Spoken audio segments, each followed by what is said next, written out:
Hello guys, welcome to my new blog. আজকে চলে এসেছিলাম আর একটা নতুন ভিডিও নিয়ে। তো আজকে চলে গেছিলাম আমার পিসির বাড়ি, কারণ আমার পিসির মেয়ের বিয়ে ছিল, দেখতেই পাচ্ছ। আর আস্তে আস্তে বসে পড়েছি খেতে, কারণ খিদেও পেয়ে গেছিলো। সারাদিন কিছু না খাওয়া ছিলাম, একটু কাজের চাপ ছিল। আর বলতে বলতে চলে এলো এখানে ফিশ কাটলেট, আর সাথে স্যালাড আর একটু সস। বেশ ভালোই লাগছিলো, গরম গরম এরকম একটা ফিশ কাটলেট পেলে বেশ ভালোই লাগে। আর আমার ভীষণ পছন্দের একটা জিনিসও চলে এলো, মানে আর কি পাসিন্দা যেটাকে বলে। পাসিন্দা নয়, এটাকে বলা হচ্ছে ভেটকি পাতুরি, মানে কলা পাতায় মোড়ানো। আর খুবই টেস্ট ছিল জিনিসটা। আর এরপর চলে এলো আমার পাতে পোলাও, মানে বাসন্তী পোলাও।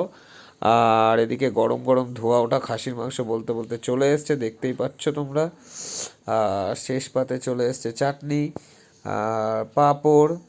আর চলে এলো হচ্ছে লট চমচম, যেটাও আমার খুব পছন্দের মিষ্টি, যার জন্য আমি খুব দুখানা নিয়েছিলাম। আর রসগোল্লাও নিয়ে নিয়েছিলাম দুটো।